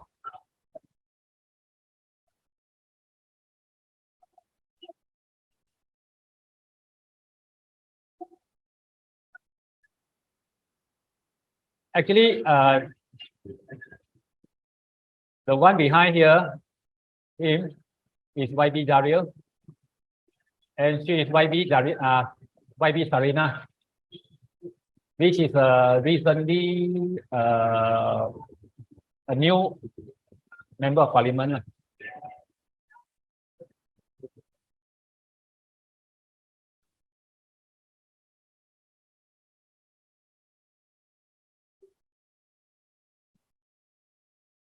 They are local band, Priwaya.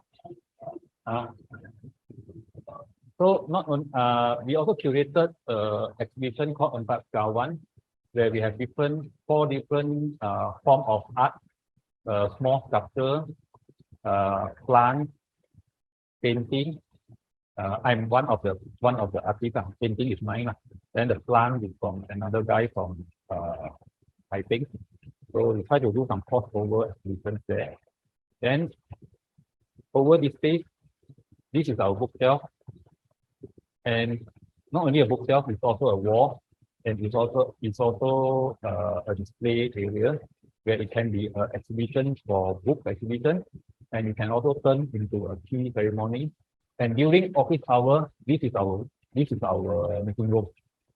So we will double up this, and this table, you can see this table is too long. Even the room is not long enough to accommodate it. So I didn't cut the wood, but I cut the door. So the door will extend outside. This is another side. You can use it for another activity, and the door is openable. So in case we need a bigger space, so this will be opened up. to cater for bigger audience.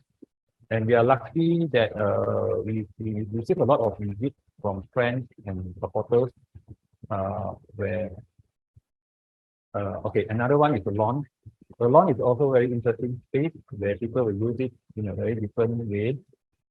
Concert, so-called festival, and people curate it in, and also uh, one one day I also invited some of my artist friends.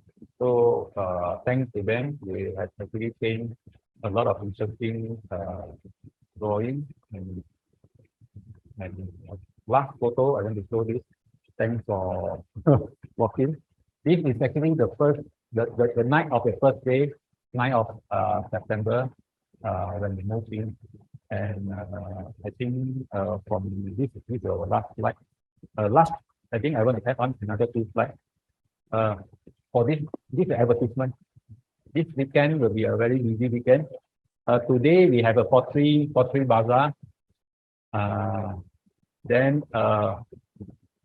tomorrow night we will have tomorrow actually our office are curated. All our staff come and do part-time. We curated our own bazaar. And tomorrow night will be a very interesting one. This one, we will set up our big screen and use our stage as our stadium. Whoever are free, we have whiskey, we have beer, we have burger, we have everything. So feel free, or you can bring your own drinks here. So tomorrow night, 11 to whatever time. So thanks, and I think we should open it to the floor.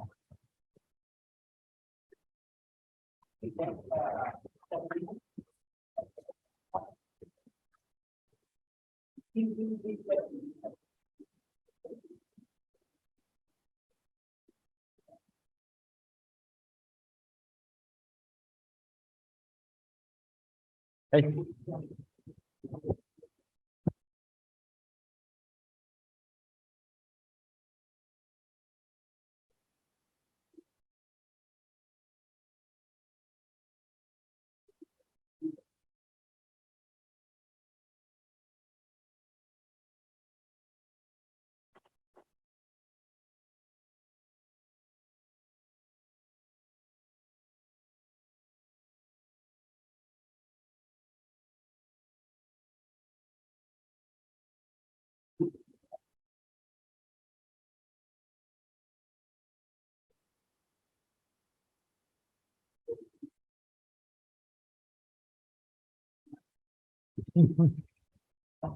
Yes, yes, yeah. 11. You can come earlier, then you don't mind, you can drink coffee first. Yeah. I roast my own coffee. I roast my own bean. Yep.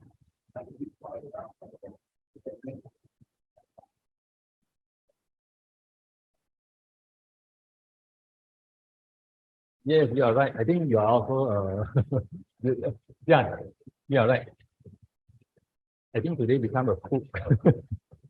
Yeah, that is interesting because to fire up I need 2 hours of preheating. And the wood I use is preferably bakau wood. But I also take roadside wood. Let's say falling trees or whatever, I just take back to my house and burn it up. If I not burn it, it will be rotten and it will also be wasted. So the why I use bakau wood is that because bakau wood they come with certain flavor, have some sort of a coffee flavor, just like our charcoal lah. But why I don't use charcoal, because charcoal is already halfway burned. It's already halfway burned. So normally I will take about 2 hours to heat up to 350 degrees to 400 degrees. That only we can heat up the brick. It's just like that, fully start. Then we set up a community that every time I start up my furnace, my oven, we call everyone to bring their own food. So we were sort of experimenting. Then we are actually cooking not only on the hottest part, we are actually cooking mainly on the residual heat. of the oven, because when we cook up to maximum 350 degrees, it will take time to slowly cool down. So 350 degrees to 400 degrees is good for pizza.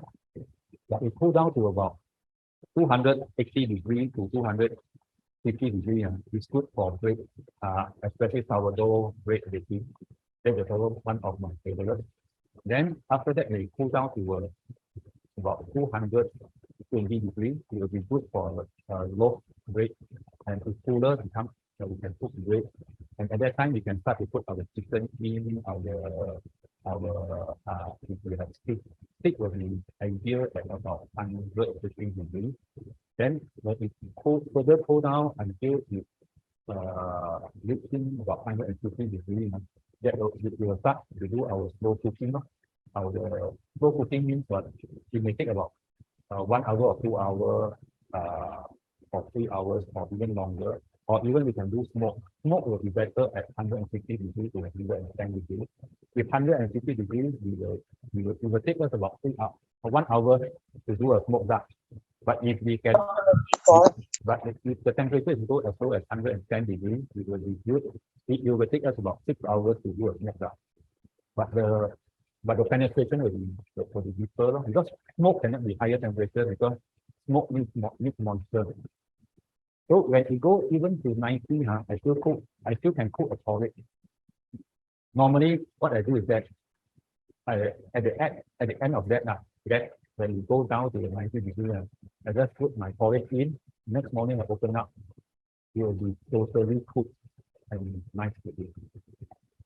Sorry, this is not architecture. And I roast my coffee bean inside the wood fire oven, because I want to use the radiant heat of the thing. The key is the radiant. Why you don't use oven? Because oven is convection or conduction. So the key is because there are 3 heat sources for the cooking. Radiant is the best penetration for every type of cooking.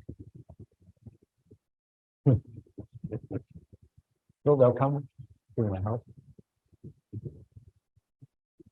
I've actually asked Win-Hawk to arrange if anyone has preferred. There's one round with arrange, but I can't make it. If I can, then I will spend a day. Normally it will take 6 hours. You really need to do slow cook and slow the whole day. Yeah.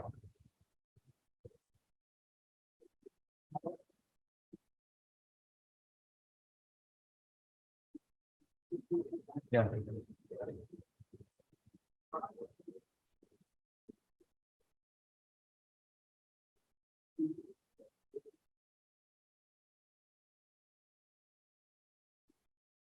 Yeah, this is something we discussed. The first thing we discussed. Okay, first I think both. We should first of all I think we shouldn't compete. I have nothing to compete with Vinbad as well, because Vinbad has been established for the last 10 years. And we have been working so well, and there's no point for us to compete with them. And what we want to do is complement them. How to complement? First of all, I think in terms of usage time, we are more busy during weekends. But when we occupy the place, we can actually fully utilize the weekday times where we have less population there. So we will bring in, because our office itself, there are about 40 persons are using it now. Then other vendors will have another 30 persons. So we will have about 70 people working at that area. So we are sort of fully utilize the space during the weekday. At the same time, we will also bring in our customer and all that. There will be about 100 persons using the space in a day. So that is the way we complement each other in terms of time. Secondly, is in terms of role. We define them as a frontier, as a window. So they are more to a retail of art scene, but we are more to a creative part of it. We are actually, I will say we are like a concept of a shop house. We are the frontage, we are the background. We are doing the creativity because we are artists. We are creating content. So we are also a place to incubate. We are more your frontage to meet the end user. So we are complementing in terms of, I think, the toy product chain. We will be the front page. So we will be the supporting and we will be the lab. They will be the so-called the commercial part of it. So that is the way we find that we are complementing. And also, I think another question you all may want to ask is that, what is the problem as an architect we look there? In fact, our original intention is like, it's not to Simba. Simba is actually the best solution, but not our original. Original is actually, I want to find a heritage building in town. Just like last time, what LAR that we use the upper floor and down floor, we use it as a cafe. But it doesn't work to me now because if I were there, I will be like feeling like I'm in a zoo and people are actually come here and take photos. And it's not conducive, no car park. And when worst case is when the time full of tourists, there's not a place to go. And if we are working something for community, actually the city downtown is not a place for community. There's no community in the city now, unfortunately. So we find that Unibus will be a better option because it is in the middle of heritage area and also at the same time connected to the community. It's in a boundary of both things. So I feel that Unibus has both sides of the world and they have already an ecosystem there. And most importantly, it's a very supportive landlord where we can work together. We are actually working together more than a landlord and tenant relationship. So because sometimes when we have activities, we have even the commercial activities and commercial opportunity. Sometimes if we find that it's better to do in my place, we will recommend it to happen in my place. Or the other way around, when we have some opportunity, we may also recommend it to clients when we find that it's better on place. So I think it's a symbiosis.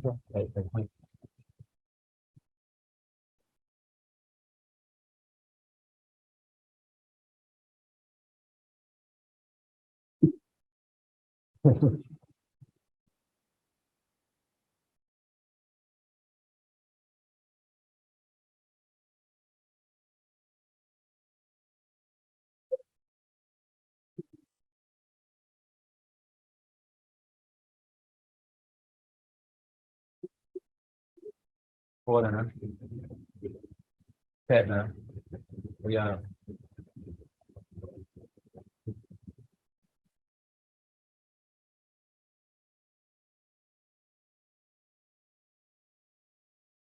Thank you. Thank you. Any question in the room? Okay. If anyone who has any question can always raise up now. Yeah.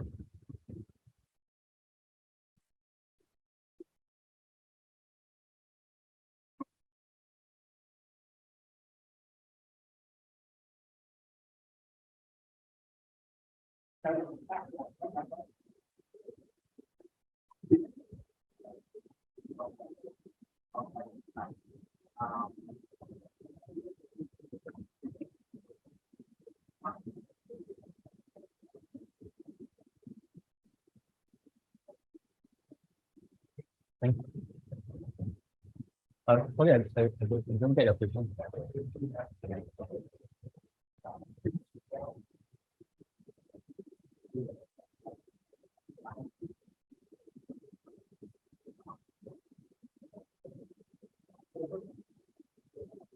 Yes.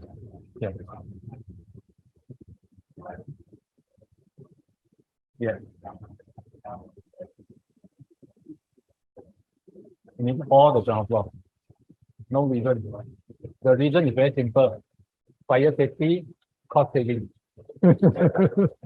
Yeah, because originally that area is all single level, and then we just want to use the space as it is.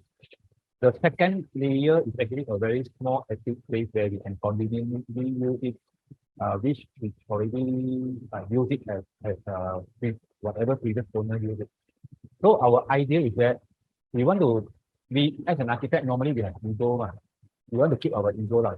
We want to respect whatever they have, and we use almost 100% of what they have there. We adopt ourselves to the space rather than we change the space to our needs. So the reason is very simple. As it is. Yeah.